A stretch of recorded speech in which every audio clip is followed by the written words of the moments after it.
Il connaît les situations. Il t'entend.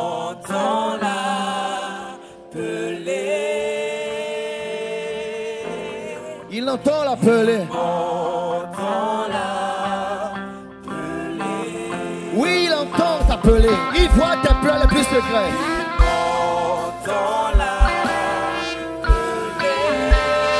Oui, il t'entend l'appeler.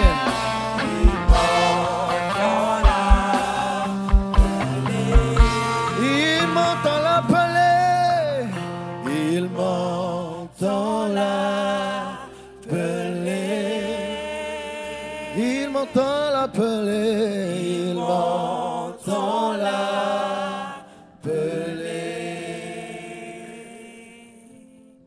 Seigneur, nous voulons te dire merci. Puisque bien avant la fondation du monde, tu nous connaissais déjà. Tu nous as rendus visibles par ton appel, Seigneur. Nous voulons te dire merci.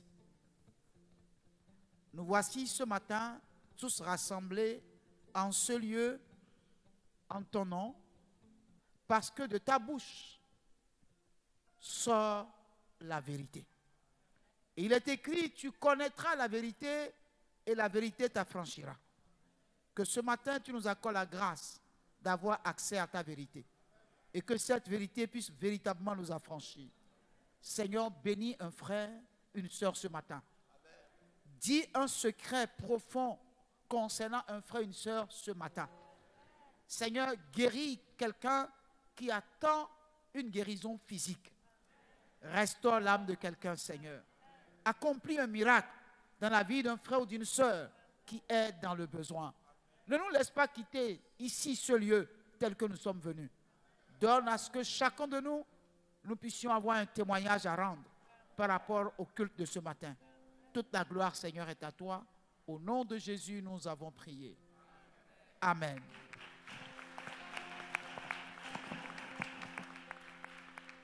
Nous pouvons nous asseoir. Je salue toute l'assemblée. Je salue la présence de chacun de vous. Je bénis le Seigneur pour vos vies. Et je prie le Seigneur pour que sa grâce localise nos besoins. Et que nous ayons chaque jour des témoignages à rendre à notre Dieu, notre grand Dieu, Jésus-Christ de Nazareth. Amen. Ce matin, le début de mon message sera un peu compliqué. Peut-être qu'au milieu, ça va devenir doux comme du miel. Gloire à Dieu. Alléluia. Et restez avec moi, hein, pour que quand ça chauffe trop là, quand je vous vois avec moi, je puisse savoir que vous êtes là vraiment. Amen. 1 Corinthiens chapitre 3, versets 1 à 2. Pour moi, frère, ce n'est pas comme à des hommes spirituels que j'ai pu vous parler, mais comme à des hommes charnels, comme à des enfants en Christ. Je vous ai donné du lait, non de la nourriture solide, car vous ne pouviez pas la supporter, et vous ne le pouvez même pas à présent, parce que vous êtes encore charnels. Amen. Bien-aimés, je voudrais attirer l'attention de chacun de nous sur un fait. C'est-à-dire, il faut que nous comprenions notre raison d'être en Christ. Amen. Vous savez, ce n'est pas facile d'être à la tête d'une assemblée. C'est très difficile. Alléluia. Et vous ne pouvez pas comprendre ce que un homme de Dieu qui conduit un troupeau endure. Pour ceux qui sont des pères de famille, je vous dirais de comparer la gestion de votre famille par rapport à l'église. Quand vous êtes des parents, vous avez un souci. Le souci est que vos enfants, vous puissiez arriver à bien les éduquer. Que vos enfants soient bien instruits. Quand à la maison, les enfants cassent un verre, vous voyez combien ça fait mal? Quand les enfants cassent un plat, ça fait mal, oui ou non? Gloire à Dieu. Quand les enfants mangent et répandre la nourriture partout, sans arranger, sans essuyer la table. Comment vous vous sentez? Content? Bravo mon enfant. Gloire à Dieu. Lorsque vous donnez des instructions aux enfants et vous constatez que vos instructions ne sont pas suivies, qu'est-ce qui vous arrive? Vous voyez un peu ce que je dis là? Lorsque vous constatez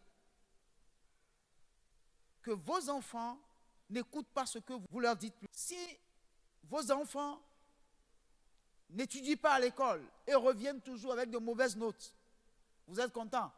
Ou bien?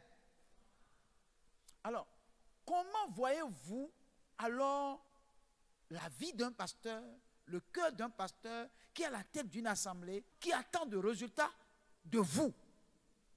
Parce qu'il a de la peine pour vos âmes.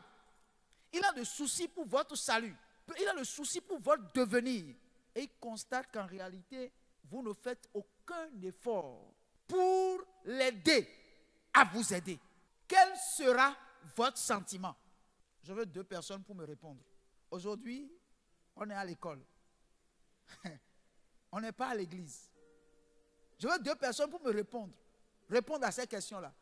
Si vous étiez à ma place, quels seraient vos sentiments? Amen. Ce n'est pas affaire d'être silencieux. Hein. Gloire à Dieu. Oh, votre alléluia a commencé par diminuer. Gloire à Dieu. Qu'est-ce que le passé amène encore ici ce matin? Oui, j'ai amené quelque chose. Gloire à Dieu. Si vous étiez à ma place, qu'est-ce que vous-même vous allez dire? Dites-moi votre état d'âme. Si vous vous trouvez dans une situation pareille, où dans votre maison, les enfants ne vous obéissent pas, tout est sens dessus, dessous. Mettez le verre ici, vous voyez le verre là-bas. Mettez la chaise ici, vous voyez la chaise derrière là-bas. Votre sentiment. Qui veut prendre le micro? Voilà, il faut lui donner. Gloire à Dieu. Gloire à Dieu. D'accord? Oui. Oui, vas-y. Merci, pasteur, pour cette question qui nous fait réfléchir. Je parle parce que des situations comme ça me sont arrivées. Et lorsqu'on est à la tête d'une famille, pour prendre le petit cercle, qui n'est pas aussi grand que le cercle d'un pasteur qui est à la tête de ses brebis, il m'est arrivé, par la colère finalement, qui m'a envahi, de chasser toute ma famille avec un enfant de 6 ans. J'ai acheté des sacs des Maliens et petit à petit, j'ai mis toutes leurs affaires, j'ai préparé le terrain et je les ai chassés. Vous voyez ce qui peut arriver? Mon frère, qui est un homme de loi, m'a dit, ah, Fofo, ce que tu as fait là, avec ta fille de 6 ans, et j'ai commencé à réfléchir. Comment ça peut m'arriver? On m'a convoqué à la police. J'ai dit au commissaire pour faire court, commissaire, j'étais devenu fou. Lui-même a commencé à rire. Il dit, fou? J'ai dit, oui, ça arrive. Range tes affaires.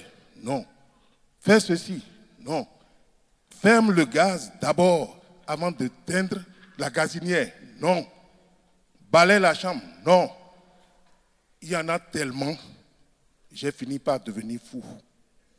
Et je crois que si on transpose cette histoire sur la vie des pasteurs, je ne peux que vous féliciter et vous demander d'avoir la patience de Jésus, puisqu'il est venu et nous a montré comment il faut faire.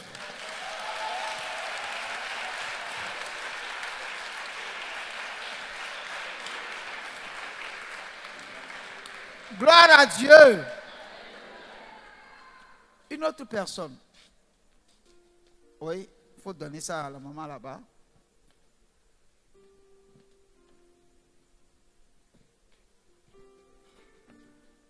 Alléluia. Amen. C'est dommage. On dirait que le message Nono Arnaud Baguidi a transmis mon état d'âme de ce matin au pasteur. Parce que ce matin, quand j'étais arrivée à l'église, tout le monde sait dans cette église que je souffre des nerfs depuis bientôt 2 ans. Donc si je ne viens pas à l'église tout le temps, c'est compte tenu de ma santé, je me déplace difficilement. Bon, bref, j'ai dit à Nono ce matin que un jour viendra qui ne me verra plus. Il dit quoi? Il dit oui, je dis j'ai envie de me suicider. Parce que je suis arrivée à un moment où, ce matin, à 4 heures du matin, j'ai prié, j'ai tout dit à Dieu, mais j'ai envie de me suicider. Simplement. J'ai envie de me suicider, de quitter la vie. Simplement. Parce que ce que j'escomptais voir, je ne vois pas. J'ai un seul enfant dans ma vie. J'ai un seul enfant, tout le monde le sait, dans cette église. Je fais tout toute seule. J'ai fait tout toute seule. J'avais fait tout toute seule. Ceux qui le savent. Mais j'ai constaté que ma vie a basculé. J'ai constaté que je n'ai plus de vie. J'ai constaté que je me perds. Sinon, je me suis déjà peut-être perdue. Donc, pasteur, ce n'est pas pour vous féliciter, mais dans ce cas, il y a un désespoir terrible. Donc, je sais de quoi je parle. Merci. Amen. Gloire à Dieu. Elle a parlé en parabole. Alléluia. Alors, bien-aimé, je bondis sur ce que la maman a dit. Pour dire, moi aussi, j'avais décidé de me suicider. Alléluia. Alléluia. Parce qu'arrivé à un moment de ma vie, j'avais compris que la vie ne valait pas la peine. Ce que je dis, hein, ça fait déjà près de 35 à 40 ans. Alléluia. Et vous savez, dans la journée, j'ai été acheter la corde avec laquelle on puise l'eau. J'ai cherché derrière notre maison parce qu'il y avait des brousses derrière la maison, vers Kosombo là-bas. Je suis monté sur un manguier. Je suis allé attacher la corde. Je l'ai laissée là. Sachant que la nuit, je vais sortir de la maison et je vais monter sur l'arbre et mettre fin à ma vie. Parce que la vie ne valait pas la peine. Gloire à Dieu. Je ne vais pas tout raconter. Mais c'est parce que la maman a parlé que je veux lui dire ce que je suis en train de dire. Et que tu comprennes que c'est le Seigneur qui te parle directement. Et peut-être à d'autres personnes. Et vous savez, ma maman a quitté très tôt mon papa. J'étais encore enfant. On était 3. Et donc, c'est normal que mon papa se marie à d'autres femmes.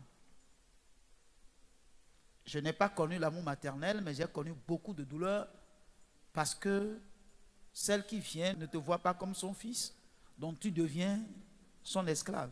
Gloire à Dieu. Et donc, mon grand frère est décédé dans une condition invraisemblable. Et puis, je n'avais mon petit frère qui vient après moi. Et moi, je ne suis pas resté à Cotonou, je suis resté au village. Et mon petit frère a été la cause de beaucoup de maltraitance. Je bénis le Seigneur pour tout ça. Et donc, il est la seule chose qui pouvait me maintenir en vie.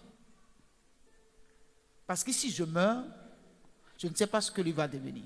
Donc, il fallait que je vive pour que lui, il réussisse. Mais j'étais à bout de force. Vous savez, pendant ce temps, il n'y avait pas l'électricité comme ça partout. Hein? Donc, c'est avec la lanterne qu'on étudiait. Donc, j'étais dans le salon en train d'écrire la nuit là. Et donc, c'est qui j'étais à voyager. Et donc, sa femme a dormi dans notre chambre et elle était couchée au salon. Et comme d'habitude, c'est la nuit, souvent que j'étudie, elle croyait que j'étudiais. Et la nuit, là, elle n'avait pas le sommeil. Donc, j'écrivais une lettre que j'adressais à un de mes oncles, avec qui je suis très ami, pour lui dire, quand je ne serai plus là, de bien vouloir s'occuper de mon petit frère. Et pendant que j'écrivais, je pleurais. Donc, elle est dans les ténèbres, moi j'étais sous la lumière, donc elle a vu que je pleurais. C'est elle qui s'est levée la nuit, elle est venue rester derrière moi. Elle a vu ce que j'écrivais. Elle a commencé par crier, Camille, qu'est-ce que tu veux faire? C'est elle qui m'a empêché de commettre le forfait. Je ne connaissais pas le Seigneur. J'ai vu que la mort vaut mieux que la vie. C'est quelques années plus tard que j'ai donné ma vie à Jésus. Je vais vous dire, la vie vaut mieux que la mort. Gloire à Dieu. Gloire à Dieu. Je vais dire à ma soeur ce qui suit. Le mal que tu as, je l'ai aussi. Et pourtant, je reste toujours debout et je prêche. Mais je l'ai aussi. Alléluia. J'ai fait le scanner, j'ai fait radio, on m'a prescrit des médicaments, j'ai fait des exercices, j'ai fait tout ce qu'il faut. Et puis j'ai fini par comprendre que si je dois continuer à parler de ça, les gens vont bouffer tout mon argent. J'ai dit, Seigneur, je suis ton serviteur. Je suis appelé à rester debout pour prêcher. Un serviteur n'a pas de retraite. Donc je dois prêcher la parole de Dieu toute ma vie. Tu as fait plus que ça dans ma vie. Donc je crois, Seigneur, que tu prends cela en charge. Gloire à Dieu. Je suis là. Je bouge. Je vais, je viens. Tu m'entends? Cette maladie n'est pas une maladie pour la mort. C'est une maladie pour glorifier le nom du Seigneur. Donc, que personne ne dise, j'ai vu une situation parce que la situation là, je vais mourir.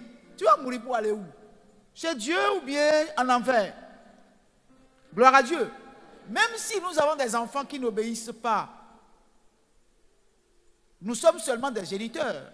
Mais c'est Dieu qui les a donnés. La Bible a dit que les enfants sont un don de l'Éternel. S'il y a un don pour l'Éternel, il faut laisser l'Éternel s'en charger. Gloire à Dieu. Il les transformera. Ils deviendront une chose extraordinaire auquel nous ne nous attendons pas. Parce que nous les éduquons. Nous faisons tout pour les éduquer. Mais en réalité, la vraie éducation vient de Dieu. Donc laissons Dieu se charger d'eux. Ayez la patience que j'ai. Et malgré tout ce que vous me faites, je suis toujours à mon poste. Même malade, je suis là. Même si je me tiens debout devant vous et que j'ai la douleur dans mes jambes, vous ne pourrez jamais savoir. Je peux souffrir en vous prêchant la parole de Dieu. Mais le problème, le résultat qu'on attend de vous, quand on ne voit pas le résultat, ça fait très mal. Ça donne de l'insomnie. Gloire à Dieu. Alors ma soeur, la vie est encore devant. Tu n'as encore rien vu dans la vie. Alléluia. Bien-aimé, si je dois regarder la souffrance, la douleur, la persécution, tout ce que les hommes ont fait ou ils n'ont pas fait, tout ce que les hommes ont dit ou ils n'ont pas dit, je ne serai pas là devant vous. Et vous ne serez pas là devant moi. Vrai ou faux? Ça veut dire quoi? Quel que soit ce que vous vivez, sachez que vous êtes comme un homme qui se noie et votre bouée de sauvetage, c'est Jésus-Christ. Et quand vous vous accrochez malgré tout, vous allez constater que non seulement vous n'allez pas vous noyer, mais vous allez sortir encore de l'eau. Alors ma soeur, prends courage. Prends courage. Rien n'est encore gâté. Alléluia. Je dis ça pour encourager quelqu'un. Toi, tu penses que tu as souffert. Il y a des gens, si on doit peser la souffrance de chacun de nous ici, il y a des balances qui vont peser. Mais, bien-aimé, gardez votre amour pour le Seigneur. Lui, il est mort déjà pour moi. Moi, il n'y a plus besoin de mourir. Lui, il s'est assassiné pour que moi je vive. Donc, pourquoi moi-même je vais m'assassiner? Pourquoi je vais me suicider? Pourquoi? Il s'est suicidé tout seul pour que moi, je vive. Donc, je dois vivre parce que la vie est encore de l'avant. Je te le dis, quand ça va arriver, tu viendras me dire. Gloire à Dieu. Et là, le jour-là, je vais calculer la dîme de ton âge. Alléluia. Je vais dire, amène-moi ton acte de naissance. Et là, tu vas voir que je suis un expert comptable. Alléluia. Je vais prendre la dîme de tout chez toi. Alléluia. Et tu viendras ici devant pour témoigner de ce que j'ai dit. Que Dieu vous bénisse. Que Dieu vous bénisse. Alléluia. Alors, bien aimé, je veux que vous sachiez une chose. Alléluia. Vous êtes pour moi comme une épine dans la plante des pieds. Gloire à Dieu. Ce que je veux, ce n'est pas votre argent. Croire que personne d'autre ne peut manger à votre argent que moi. Ce n'est pas de votre argent que j'ai besoin.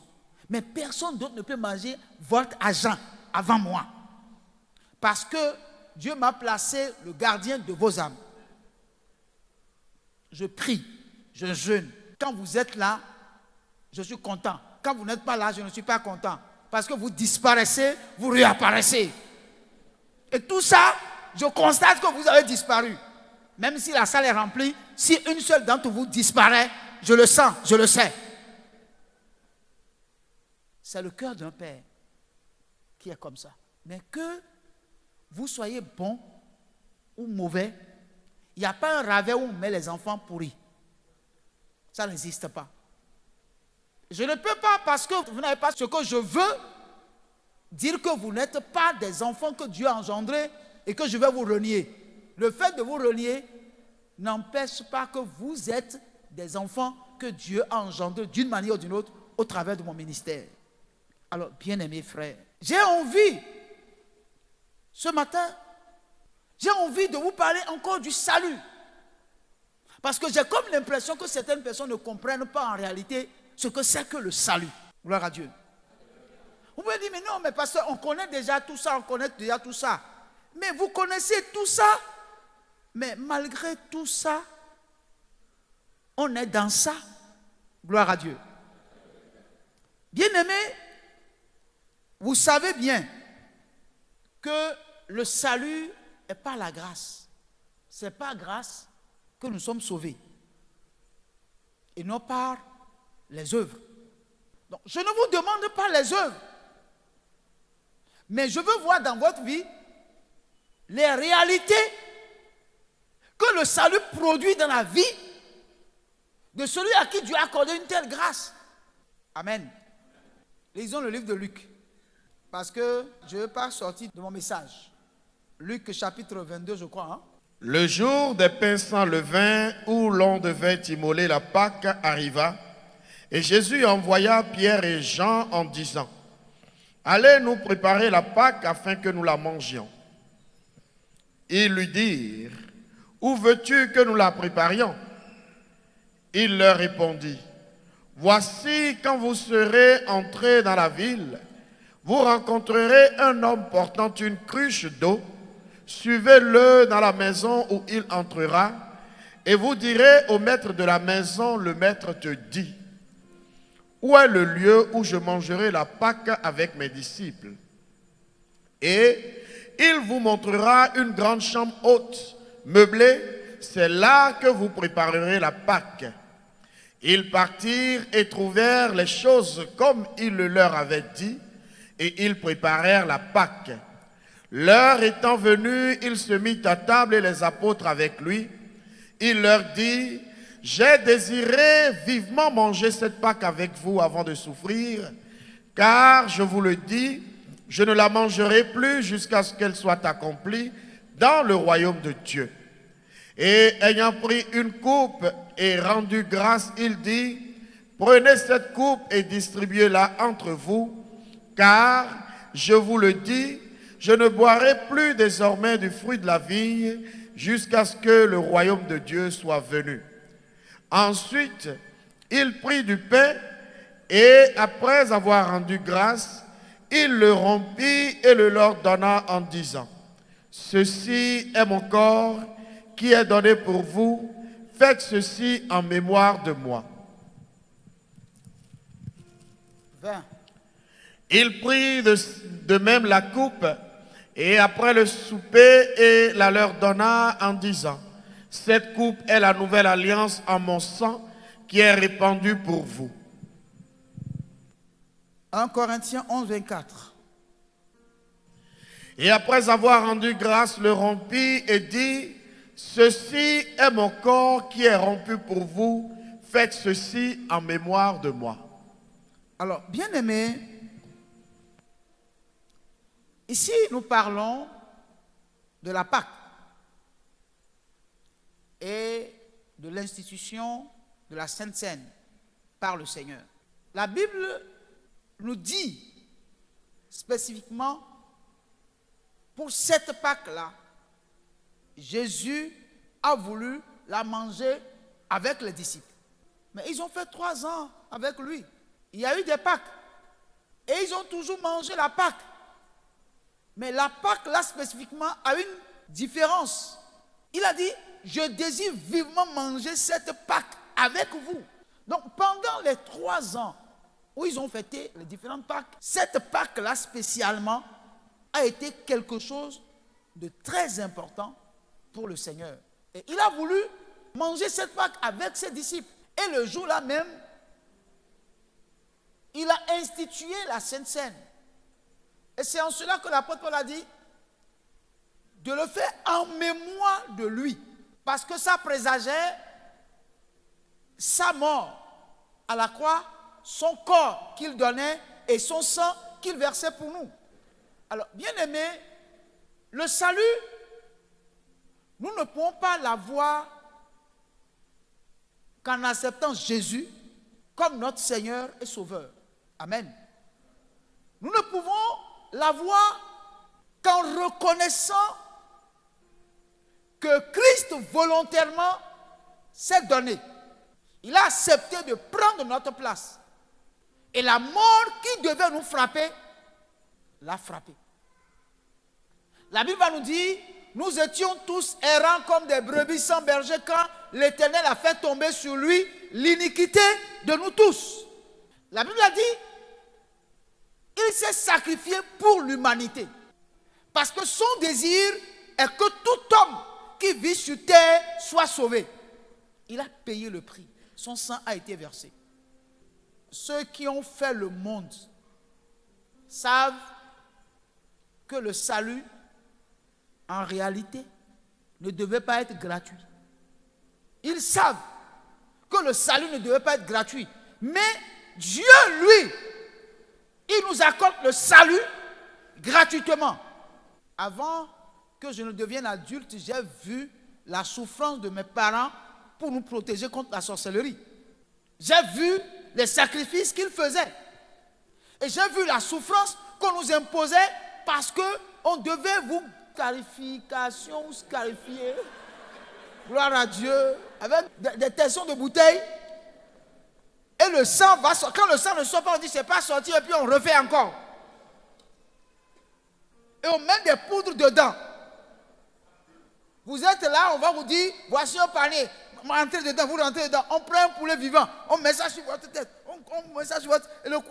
si vous ne savez pas, même le poulet peut chier sur vous. Et puis, tout ça pour vous protéger contre la sorcellerie. Parce que ils ne veulent pas que les sorciers mangent leurs enfants.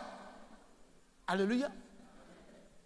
Heureusement, quand Dieu nous a accordé la grâce de devenir adultes, on a connu le Seigneur.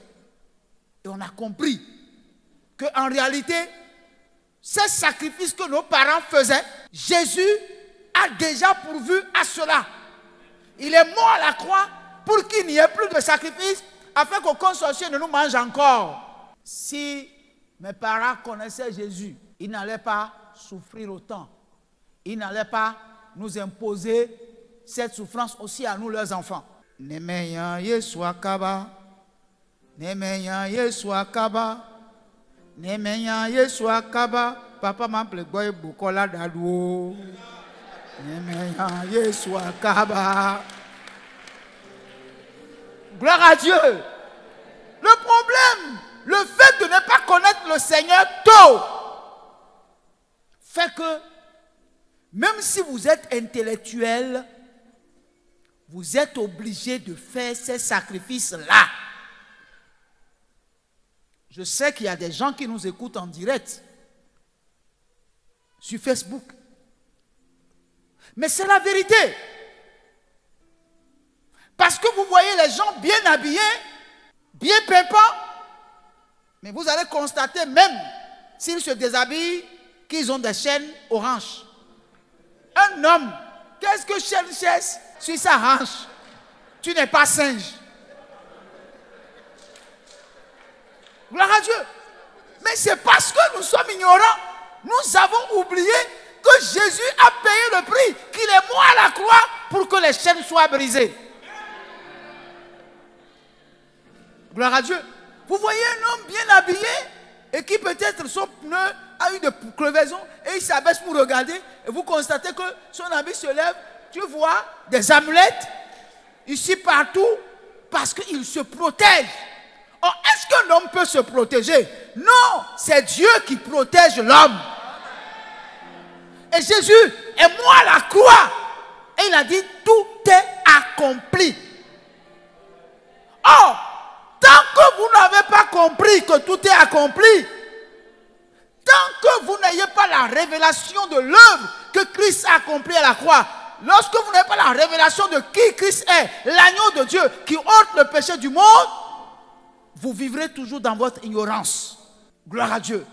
Vous serez obligé d'aller visiter un vieux quelque part, dans une forêt. Et vous allez vous agenouiller devant lui, il va vous dire, étends ta main. Et vous allez étendre votre main, il va manger la cola, il va cracher dans votre main. Et il va vous dire frottez et essuyez le visage avec. Et vous allez le faire parce que vous cherchez là le salut. Or, le salut est à côté de vous. Le salut n'est pas loin de vous. Gloire à Dieu. Gloire à Dieu. Gloire à Dieu. Gloire à Dieu. Et voilà des gens qui ont eu la grâce d'avoir la révélation de qui Christ est, qui ont compris ce à quoi sert son sacrifice à la croix, mais qui négligent ce salut qu'ils ont gratuitement reçu de la part du Seigneur. Alléluia. Ce n'est pas par les œuvres. Jésus a dit quelque chose à Nicodème. Nicodème était un docteur de la loi. Il siégeait au niveau du Sanhédrin. C'est un homme riche qui avait l'argent. C'est un homme que la société considère. C'est un homme qui a une bonne vie. Mais quand il est allé voir Jésus, Jésus lui a dit, il faut que vous naissiez de nouveau. Il a dit, mais que faut-il faire pour naître de nouveau? Pourquoi? Parce que moi, je suis un homme de bien. Je suis un docteur de la loi. Je marche conformément à la loi de Dieu. Je fais des choses bien. Je fais de bonnes œuvres.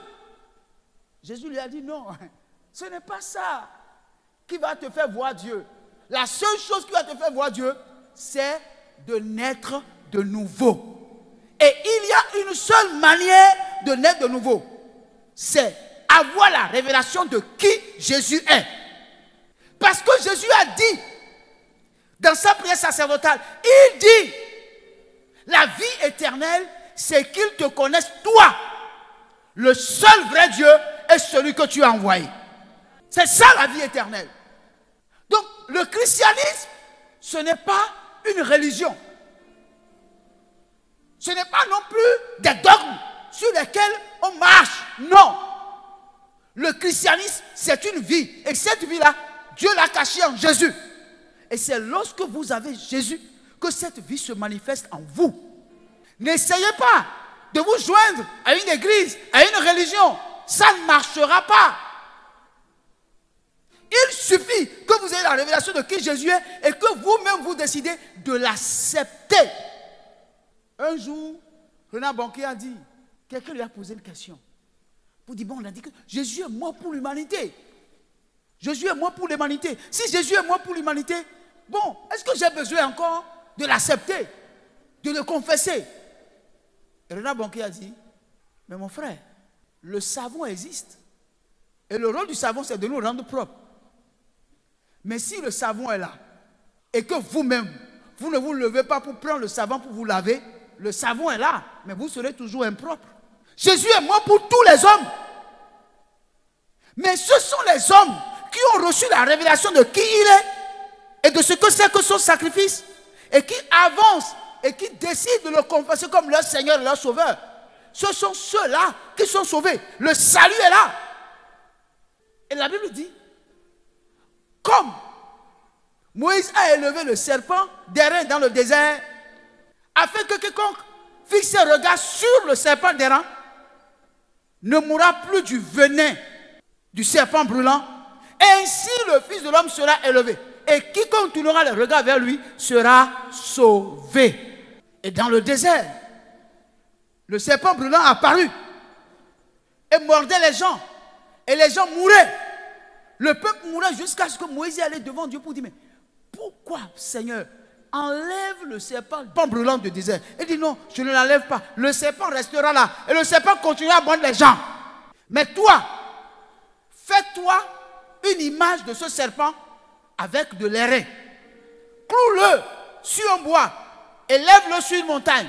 Toute personne qui sera mordue par le serpent, s'il tourne ses regards vers le serpent d'airain que tu as ici sur la montagne, le venin n'aura plus d'effet sur lui.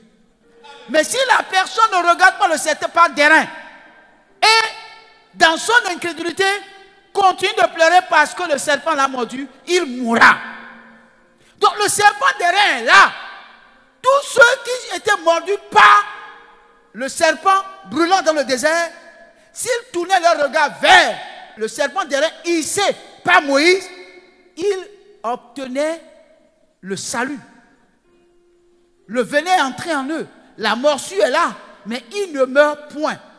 Mais tous ceux qui ne regardent pas, ils meurent. Donc en réalité, Dieu n'a rien à voir si quelqu'un meurt sans Jésus. Dieu n'a rien à voir si quelqu'un meurt sans avoir le salut, parce qu'il a déjà tout accompli. Mais si toi tu l'as déjà fait, pourquoi tu ne donnes pas de la valeur à ce salut que tu as acquis? Non pas parce que tu as fait les œuvres, mais par la grâce de Dieu. Cela t'a été révélé et tu as donné ta vie à Jésus et que tu es sauvé gratuitement. Pourquoi ce salut, tu ne peux pas prendre soin de ce salut? Le jour où j'ai donné ma vie à Jésus, le jour-là, je suis sauvé. L'enfer ne me verra plus parce que j'ai pris la route d'aller au paradis. Et rien ne me détournera de cette voie parce que j'ai reçu une vie éternelle. Et quand vous recevez une vie éternelle, c'est une vie qui n'a pas de commencement et qui n'a pas de fin. Et cette sorte de vie, c'est seulement Jésus qui l'a. Gloire à Dieu. Alors, bien aimés frères, pour quelle raison je suis sauvé? La Bible dit que Jésus est le chemin. Il est la vérité et la vie. Personne ne peut aller à Dieu que par lui. Mais moi, je suis sauvé. Toi aussi, tu es sauvé. Alléluia. Et je vous l'ai dit l'année dernière, je le redis encore. Lorsque vous êtes sauvé, le souci de Dieu est qu'il vous mette dans un cadre où vous serez bien éduqués. Alléluia. Dans un cadre où vous serez bien éduqués. C'est-à-dire dans une famille où vous allez être bien éduqués. Et c'est l'église locale qui est la famille dans laquelle Dieu vous place. C'est dans l'église locale. Et dans l'église locale, Dieu a placé des gens en qui il a mis des dons pour vous aider, pour vous encadrer, pour que vous croissiez. Pour que vous croissiez. Parce que vous avez donné votre vie à Jésus, c'est bon. Vous devenez enfant de Dieu. Mais ce que Dieu veut est que vous quittez l'état d'enfant pour devenir fils. Et vous avez besoin d'encadrement. Et tout ce qu'on peut mettre sur pied pour vous aider à grandir, vous êtes obligé volontairement de vous y soumettre. Vous êtes obligé de vous y soumettre. Et c'est là où je m'étonne de vous. Gloire à Dieu. Tout ce qu'on essaie de faire pour vous aider, pour que vous soyez bien encadrés, vous trouvez des échappatoires. Gloire à Dieu. Vous trouvez des excuses à tout. Mais je vais vous dire une chose. La chose pour laquelle vous donnez des excuses, cette chose est éphémère et sera consumée par le feu. Et quand ce sera consumé par le feu, qu'est-ce qui va rester? L'apôtre Paul dit, j'ai posé le fondement comme un bon architecte. Et vous, vous bâtissez dessus. Gare à vous, car ceux avec quoi vous bâtissez dessus seront éprouvés par le feu. Et si la matière avec laquelle vous bâtissez dessus ne résiste pas au feu, vous serez sans récompense. Or, aujourd'hui, le monde est tel qu'aujourd'hui, personne n'a le temps pour Dieu. Vous dites, on ne prie pas assez. Je fais jeûne d'une semaine. Je viens ici, je ne vous vois pas. Vous voulez que je jeûne à votre place. Frère, il y a des pasteurs qui prennent de l'argent chez leurs fidèles pour jeûner à leur place. Moi, je ne suis pas comme ça. Hein. Jamais. Jamais. Parce que mon jeûne là, c'est pour moi. Ton jeûne là, c'est pour toi. Je ne vais jamais prendre l'argent chez toi pour jeûner à ta place. Si vous avez l'habitude de faire ça ailleurs, ici, ça ne se passe pas comme ça. Quand on dit jeûnons, mais jeûnons non. Est-ce que vous savez pourquoi le pasteur a une explication pour dire cette semaine on va faire une semaine de jeûne? Non. La Bible dit obéissez à vos serviteurs. Ne les obligez pas à souffrir alors que le service qu'ils sont en train de vous rendre, c'est pour votre vie, c'est pour votre bien. Gloire à Dieu. Bien-aimés, aujourd'hui, les gens n'aiment plus aller à l'église. L'église, ce n'est pas sur Internet. Hein. L'église, ce n'est pas sur Internet. Non, si je regarde sur les réseaux sociaux, c'est vrai, les réseaux sociaux apportent un soutien. Mais ça ne peut jamais remplacer l'église locale. Parce que c'est dans l'église locale que Dieu vous bâtit. Parce que dans l'église locale, c'est là que vous aurez la communion fraternelle. Il y a des frères qui sont là, ils sont penchés. Ils ont de mauvais caractères. Mais c'est ces mauvais caractères de ces frères-là que Dieu veut utiliser pour te former, pour te bâtir. Il y a des frères qui ont de fichus caractères. Je les appelle les panneaux indicateurs. Ils ne vont pas au ciel. Mais il peut te dire, le ciel, si tu ne passes pas ici, c'est le ciel ici. Mais quand tu les vois, ils ont un fichu caractère. Mais en réalité, ils sont là. Pas pour te chasser. Ils sont là pour que Dieu les utilise pour te mettre sur le bon chemin. Donc quand tu dis non, à cause de tel frère, de telle soeur, c'est comme je suis rentré ici, j'ai entendu une soeur dire, chez le pasteur Camille, non, je ne veux pas. J'ai dit, qu'est-ce que j'ai fait? C'est possible que j'ai eu à faire quelque chose qui a scandalisé quelqu'un. Mais je ne suis pas le chef de la porte du royaume. Donc, si vous me regardez, je suis un homme. Je peux avoir un mauvais comportement envers vous, sans même m'en rendre compte. Si vous voulez me juger sur la base de ce que vous avez fait, pour dire non, moi je ne viens pas à l'église, c'est vous qui allez perdre. Parce qu'en réalité, je ne suis pas Jésus. Et tout ce que j'ai offensé, je vous demande pardon. Et je vais vous offenser encore. Ce n'est pas parce que je vous demande pardon que je ne vais pas vous offenser. C'est à cause de ça que je ne rends pas visite aux gens. Parce que je ne veux pas que quelqu'un, quand je suis en train de prêcher et que ça touche sa vie, il ne dise pas, c'est ce que le pasteur est venu voir chez moi, c'est ça, il est en train de préparer un message pour prêcher. C'est à cause de ça que je ne vais pas chez les gens. Donc quand je ne suis pas venu chez toi et que je parle et tu constates que c'est de ta vie que je parle, il faut savoir que ce n'est pas moi, que c'est Jésus qui parle de toi. Ce n'est pas moi. Je vais passer par où pour parler de toi. Gloire à Dieu. Donc je peux causer un scandale dans votre vie, mais que Dieu m'en garde. Mais vous devez savoir que dans l'église, tout le monde n'est pas bon. Qui t'a dit que tous ceux qui viennent à l'église sont des chrétiens? Non. L'église là, c'est la marmaille. Parmi nous, il y a des marmailleurs. Gloire à Dieu. Il fait affaire avec toi, il bouffe ton argent et il t'étale. Il te regarde même droit dans les yeux pour dire c'est quoi, tu vas me faire quoi? Et puis tu veux que je manque l'église, je serai à l'église. Tu vas faire comment? C'est à cause de lui que toi tu as quitté l'église. Gloire à Dieu. C'est pourquoi, quand vous le faites affaire avec les frères, soyez sûrs et certains que c'est des frères. Des fois, il faut venir vers le pasteur pour prendre des renseignements, pour être sûr que le frère là, c'est un frère. Alléluia. Donc, bien aimé, quand nous sommes venus à Christ, Christ nous met dans une église locale pour nous éduquer, pour nous former, pour que nous devenions véritablement le genre d'hommes ou de femmes qu'il veut que nous soyons. Mais vous ne pouvez pas le devenir si vous échappez au programme de l'église. Vous ne pouvez pas le devenir si vous refusez de suivre les consignes ou les conseils qu'on essaie de vous donner. Gloire à Dieu. Nous avons été sauvés pour servir. Nous avons été sauvés pour servir, Pour servir qui? Pour servir le Seigneur qui nous a sauvés. Vous ne pouvez pas servir Dieu si vous n'êtes pas sauvé. Vous ne pouvez pas servir le Seigneur si vous n'avez pas donné votre vie au Seigneur. Parce que là, votre service ne sera pas un service de qualité. Or, le Seigneur veut un service de qualité. Alors, bien-aimés frères, depuis que toi, tu as donné ta vie à Jésus, quel service rends-tu au Seigneur? Quel service toi tu rends au Seigneur? Dans l'église locale, quel service tu rends au Seigneur? Donner la dîme et les offrandes n'est pas un service, c'est un devoir. Gloire à Dieu. On n'a même pas besoin de te féliciter pour ça. Oh, moi je donne la dîme toujours ici. Le pasteur ne m'a jamais dit quelque chose. Je te dis quoi? Le Seigneur dit que c'est en faisant ça qu'il va ouvrir des portes. Oh, c'est ça qu'il a dit, non?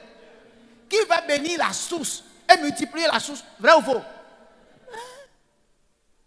Que le pasteur est reconnaissant ou non, celui à qui tu donnes les offrandes, la dîme là, il sait comment il va faire pour que tu sois remercié. C'est pourquoi tu es chrétien et que tu donnes ta vie à Jésus. 1 an, 2 ans, 3 ans, rien n'a changé dans ta vie. Va te poser la question, est-ce que vraiment j'ai donné ma vie à Jésus? Parce que si tu as donné ta vie à Jésus, Dieu même va te conduire dans la libéralité.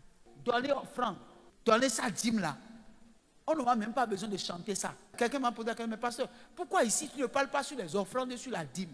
Elle dit, ça va venir. Mais quand on commence par parler des offrandes et des dîmes là, vous-même vous dites, oh le pasteur là, il aime trop l'argent. Gloire à Dieu.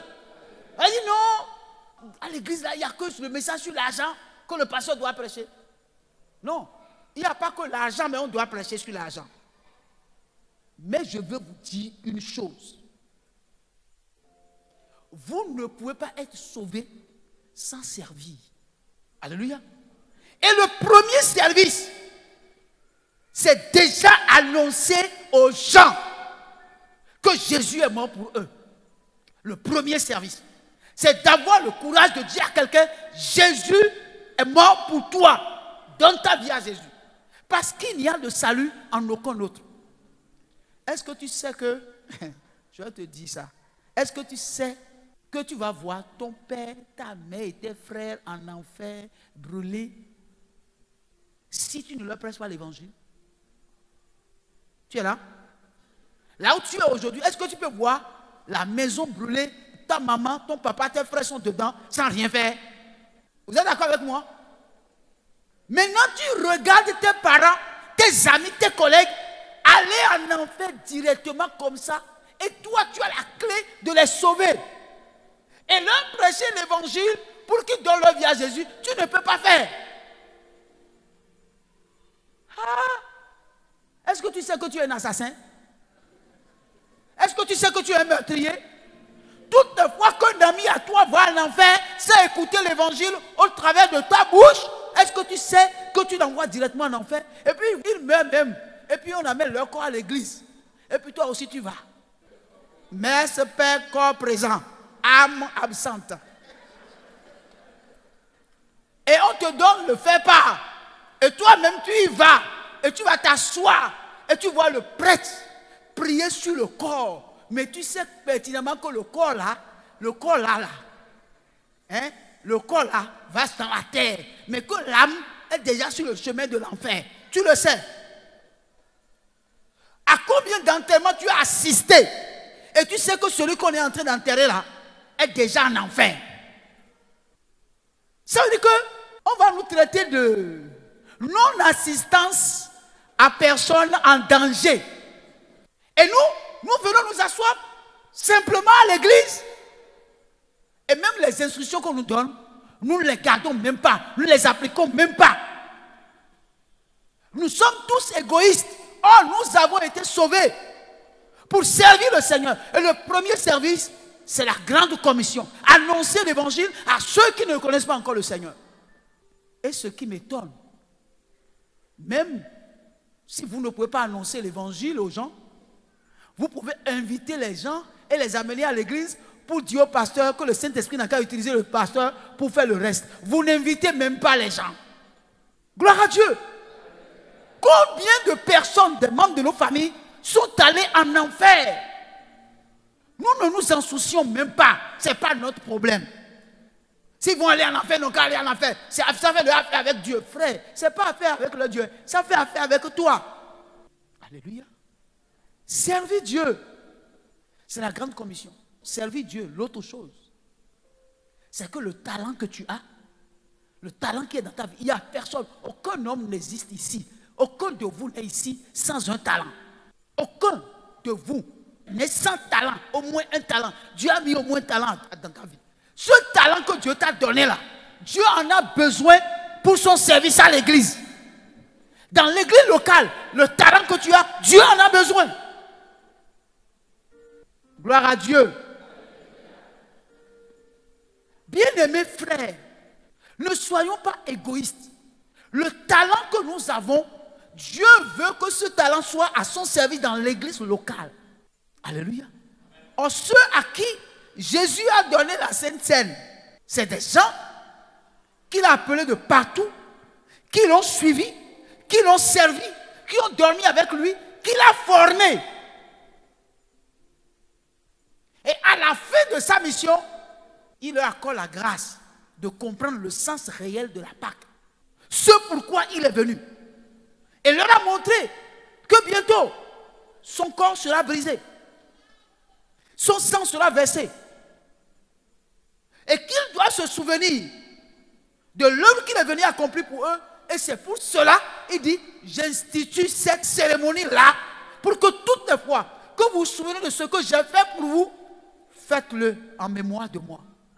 Donc cette cérémonie-là ne concerne que seuls ceux qui ont compris pour quelle raison Christ est mort à la croix. Et ceux-là qui ont pris sur eux l'engagement de marcher avec lui, de vivre pour lui, c'est pour ceux-là qu'il a institué la Sainte Seine. Ce matin, où est-ce que tu en es, mon frère, ma soeur? Quand on parle du christianisme, est-ce que tu sens, toi-même tu reconnais que tu es un enfant de Dieu?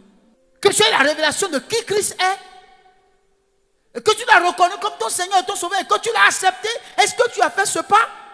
Et si tu as fait ce pas, pour quelle raison tu t'éloignes de l'église locale? Pourquoi tu refuses de mettre le talent qui est en toi au service de l'église locale? Pourquoi tu ne prends pas l'engagement de servir Dieu de tout ton cœur et de toute ton âme? De rendre à Dieu un service de qualité. Alléluia. Vous savez, je vais vous dire une chose, je vais m'arrêter là parce que je vais revenir sur ça. Vous savez, j'ai remarqué une chose. Vous pouvez avoir autour de vous des gens qui ont le talent. Ils sont talentueux. Alléluia. Et vous n'avancerez pas. Ils ont le talent, mais ils sont autour de vous. Mais vous n'allez pas avancer. Même votre entreprise peut tomber. Malgré que tu as mis des gens autour de toi qui sont talentueux, tu ne vas pas réussir. Alléluia. Pourquoi? Parce qu'en réalité, la réussite ne dépend pas seulement du talent. La réussite dépend beaucoup plus de la fidélité. Quand vous avez des gens talentueux et qui ne sont pas fidèles, il faut les renvoyer. Parce qu'il y a des gens qui n'ont pas peut-être aujourd'hui le talent ou ils n'ont pas encore fait la découverte de leur talent, mais qui sont fidèles. S'ils sont avec vous, ils sont avec vous. Quel que soit ce qu'on peut dire sur vous, ils s'en foutent, ils sont là. Ça marche, ça ne marche pas, ils sont là. Ceux-là, c'est des gens sur qui il faut compter. La fidélité et la loyauté. Aujourd'hui, c'est rare de trouver au milieu des chrétiens des gens fidèles, des gens loyaux. C'est rare. Les disciples ont été fidèles au Seigneur. Même Judas a été fidèle. Alléluia. Donc même Judas est plus sérieux que certains chrétiens. Parce qu'il est resté jusqu'à la dernière minute. Il n'est pas parti. Malgré tout ce que les gens ont dit sur le Seigneur, il est resté. Alléluia. Donc un bon serviteur doit d'abord être fidèle et loyal. Quand vous êtes fidèle et vous êtes loyal, quel que soit le vent qui va souffler, quelle que soit la tempête qui va se lever, même si la terre tremblait, il faut rester là où vous devez rester. Vous restez à votre poste. Alléluia. Mais il y a des gens, ils ont le talent quand ils sont avec vous. Quand un problème arrive là, quelqu'un a chanté, moi je sors. Gloire à Dieu. Et vous voyez, c'est ça qui cause la ruine de l'église. L'église est ruinée à cause des gens très talentueux mais infidèles. Gloire à Dieu. Ils peuvent être aux côtés du pasteur en train de servir. Tu as qu'ils rendent service, mais ils sont en train de coucher avec les filles dans l'église. Ils sont en train de coucher avec les filles dans l'église. Ces gens de personnes-là, Dieu va les mettre à nu en plein jour. Gloire à Dieu. Ceux qui commettent ces choses-là, Dieu va les honir en plein jour. Si vous êtes ici et vous le faites, soyez certains, en plein jour, Dieu va vous déculotter. Vous savez comment Dieu déculotte les gens? Pour moi, la meilleure manière de déculotter les gens, là, pour moi, c'est que vous serez debout, votre pantalon là va tomber.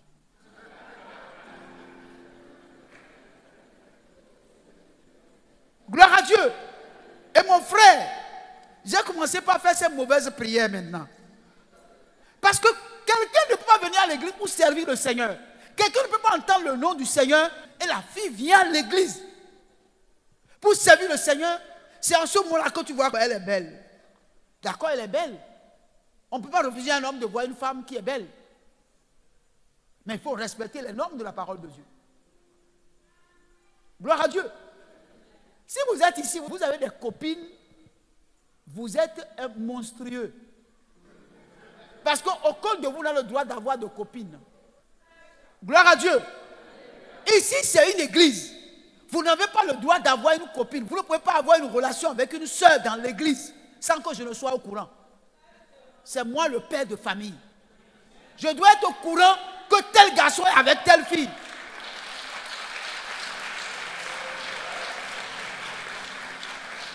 Gloire à Dieu. Lorsque un garçon vous parle ici, en tant que fille, il faut lui dire, si tu es sérieux, amène-moi chez le pasteur. Si tu ne fais pas ça, et puis les gens font de toi une victime, ne dis pas non à la source de vie, les gens ne sont pas sérieux. On est très sérieux.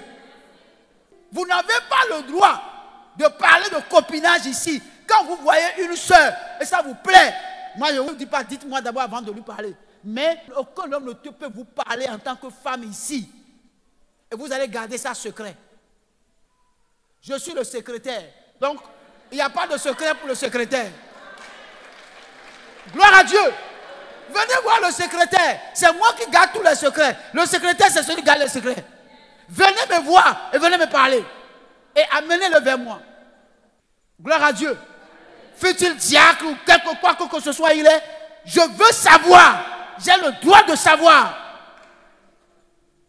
L'église n'est pas la cour du roi Péto où les gens se lèvent et font ce qu'ils veulent. Moi, je prie pour que Dieu sauve les gens. Dieu les amène. Vous les percez. Et vous les détruisez. Ça, c'est quoi ça? Gloire à Dieu. Ça, c'est un serviteur infidèle. C'est de l'infidélité. Ce genre de choses ne doit pas se passer dans l'église. Tu entends des gens que tu ne vois plus, tu les vois, tu dis pasteur, tu dis mais ma soeur, où est-ce que tu es parti? Oh, pasteur. Parce qu'il y a une infidèle qui a pris par là. Gloire à Dieu. Dieu va commencer par vous déculotter. Et vous n'aurez que vos yeux pour pleurer.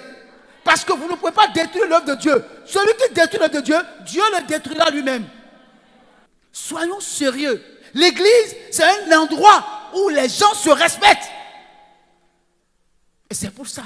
Ceux-là à qui le Seigneur a présenté la Sainte Seine, c'est des gens que Jésus-Christ a choisis. Et il a vu en eux la fidélité. Il a vu en eux la loyauté. Il a vu qu'ils peuvent faire le job, ils peuvent le faire. Même s'ils partent, ils peuvent continuer. Et il n'a pas menti. Ils ont continué l'œuvre.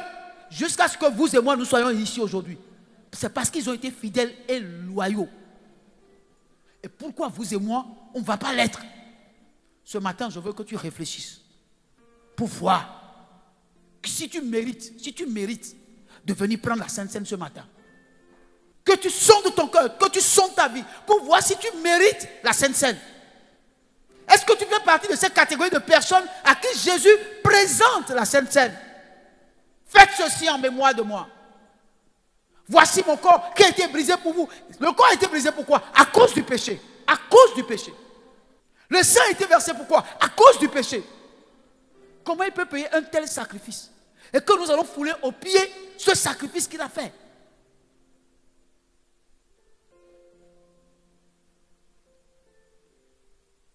Gloire à Dieu.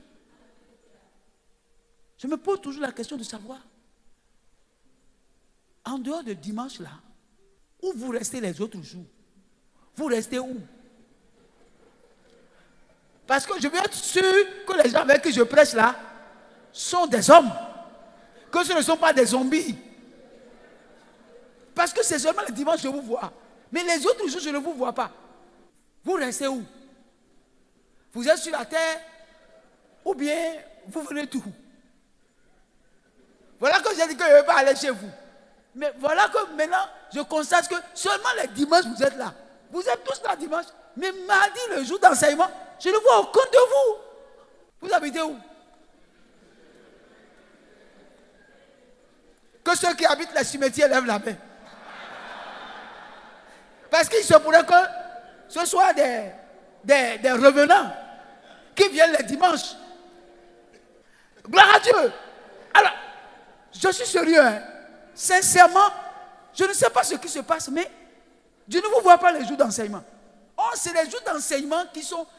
Pour moi, là, vous pouvez manquer dimanche, mais venez le mardi, les jours d'enseignement. Parce que c'est le jour-là qu'on creuse la parole de Dieu. Mais je ne vous vois pas. Mais les dimanches, tout le monde est en dimanche comme moi. Là. Pourquoi moi, je ne vous vois pas les mardis? Je peux vous voir mardi prochain. Parce que je suis très physionomiste. Hein. Quand vous me dites oui, vous ne venez pas, dimanche, je vous attaque. Gloire à Dieu. Bien aimé, ce n'est pas normal que je vous vois rien que les dimanches. Et les autres jours, vous disparaissez. Je dis, mais ils sont partis où? Je viens être sûr que c'est à des vivants que je parle. Alléluia. J'ai envie de pincer chacun de vous pour voir si vous sentez la douleur. Gloire à Dieu. John, tu es là? Merci d'être venu ce matin. Elisabeth, Bernadette, voilà, je lui ai donné un autre nom. Quand elle est mariée maintenant, là, elle devient Elisabeth. Gloire à Dieu. Bien-aimés frères, ce que je vous dis ce qui est dans mon cœur. Gloire à Dieu. Vous pouvez venir aux enseignements sans amener d'offrande. Ce n'est pas de vos offrandes que j'ai besoin. C'est ça mon problème en fait. Je n'ai pas besoin de vos offrandes. Mais j'ai besoin de vous. Parce que Dieu a besoin de vous transformer par la parole de Dieu. Gloire à Dieu. Je ne suis pas un rêveur. Je ne rêve pas d'avoir la plus grande assemblée du Bénin. Ce n'est pas ça mon problème. Mais je veux être sûr que si vous êtes deux, qu'on voit en vous la vie de Dieu, la qualité. Mais ce n'est pas en fuyant la maison de Dieu que cette qualité que nous recherchons, nous allons la voir. Et être à l'église dimanche seul ne suffit pas. Alléluia. Bien-aimés frères et sœurs en Christ, cessons de tricher avec Dieu. Cessons de tricher avec Dieu. On ne peut pas tricher avec Dieu et réussir. Et d'ailleurs, les tricheurs ne réussissent jamais. Les tricheurs ne réussissent jamais. Nous cessons de tricher avec Dieu. Soyons sérieux. Vous savez, ceux qui sont des chrétiens en Europe, il faut leur demander comment ils vont à l'église. Tu entends les gens dire non, parce que je ne viens pas parce que je suis à Calavi. Bientôt tu seras à Beaumain et tu vas venir. Gloire à Dieu. Tu seras à Beaumain et tu vas venir. Gloire à Dieu. Demandez à ceux qui sont en Europe. Il y a des gens qui font 3 heures de voyage avant d'aller à l'église. 3 heures de voyage avant d'aller à l'église. Et des fois, dans la neige, il y a des gens, ils vont prendre des trains, descendre d'un autre pour entrer dans un autre, descendre d'un autre dans un autre. 4 heures de temps avant d'aller à l'église. Et toi, tu entends les gens dire non, pasteur, c'est parce que j'étais très loin. Tout ça là démontre combien nous aimons Dieu. Parce que quand un homme aime une femme, quel prix un homme ne peut pas payer s'il aime une femme? Quand tu aimes une femme, même quand tu vas la rencontrer le soir et elle est dans un bas-fond, tu ne sens même pas que les moustiques te bouffent. Est-ce que j'ai menti? Tu es là seulement, tu viens de te parler. Et tu ne regardes même pas la montre. Le temps que tu regardes la montre, il est déjà 0 heure. Tu dis bon, elle va te dire je vais t'escorter. Elle t'escorte jusqu'à un niveau donné. Tu dis non, tu as quitté trop loin de la maison. Toi aussi tu vas dire je vais te escorter. Ça c'est le feu de l'amour. Gloire à Dieu. C'est seulement quand on se marie avec elle là, on refuse, on commence pas à tout refuser. Même si elle dit non, amène-moi bébé, amène-moi au supermarché, on dit non, j'ai pas le temps, je suis fatigué, faut aller seul. Mais pendant les temps de fiançage, même si la musique te bouffe là, on oublie de faire comme ça. Quand on aime Dieu, on ne voit pas le temps, on ne voit pas le temps. On ne voit pas le temps. Que Dieu vous garde. Moi, je dirai toujours ce que Dieu me dit de dire, je vous le dirai. Mais libre à vous de faire de ce que vous entendez, ce que vous voulez. Mais vous devez savoir que Dieu nous veut tout entier. Il ne nous veut pas une partie. Il veut être tout entier. Notre esprit, notre âme et notre corps. Et nous devons accepter ce sacrifice-là. Et le sacrifice que nous faisons, ce n'est pas pour Dieu, c'est pour nous-mêmes.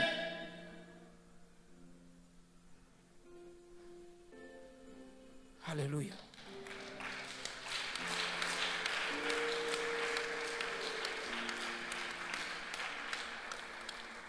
Donc la Sainte Seine, c'est destiné à des gens fidèles et loyaux. Fidèles et loyaux. Tous ceux qui reconnaissent que Christ est mort pour eux et qui l'ont accepté comme leur Seigneur et Sauveur doivent loyauté et fidélité au Seigneur. C'est pour ça que nous pouvons nous approcher avec assurance de la table du Seigneur. Je sais qu'il y a un message qui circule pour dire qu'on ne doit pas prêcher sur le péché. Mais si on enlève le péché, est-ce que nous pouvons même reconnaître la grâce, la valeur de la grâce si on enlève le péché? Non, on ne peut pas. Si on enlève le péché, la grâce même n'aura plus sa valeur. Donc, bien-aimés, soyons sérieux, soyons sincères, soyons fidèles et loyaux à l'endroit de Dieu. Je veux que tu baisses ta tête là où tu es. On se répand toujours, on se répand toujours. Il faut être sincère. On se répand toujours. La repentance, c'est tous les jours de notre vie que nous allons nous repentir. On se répand toujours. Et pendant que tu as la tête baissée, de quoi veux-tu te repentir après avoir écouté ce message? Je veux que tu élèves ta voix là où tu es. Et que tu parles au Seigneur. Qu'est-ce que ton cœur te reproche dans ton adoration, dans le service que tu rends à Christ? Qu'est-ce que ton cœur te reproche vis-à-vis de la parole du Christ? Je veux que tu parles au Seigneur. Je veux juste te demander, Seigneur, de non seulement nous pardonner, mais de nous laver par ton sang. Donne-nous le privilège de te rendre un service de qualité, de mener cette sorte de vie qui donne gloire à ton nom que nous portons. Seigneur, laisse ta crainte habiter nos cœurs et donne-nous de vivre une vie de sanctification, une vie totalement vouée à ton service. Ce matin, je veux prier pour un frère ou une sœur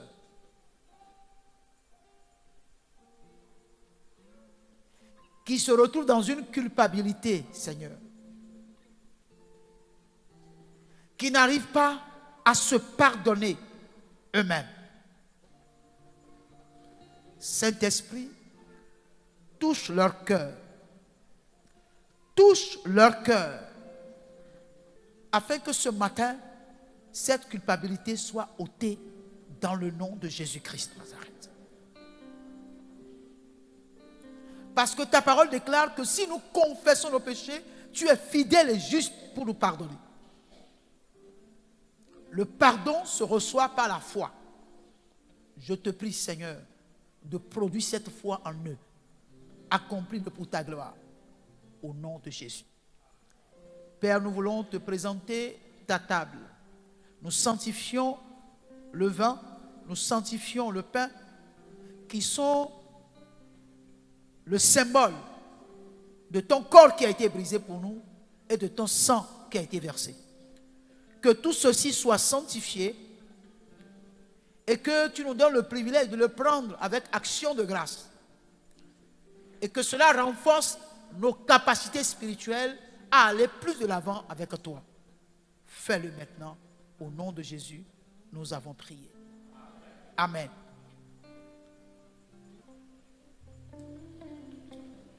Rien ne peut sauver mon âme, rien que le sang de Jésus. Pour elle, je ne réclame rien que le sang de Jésus. Rien ne peut sauver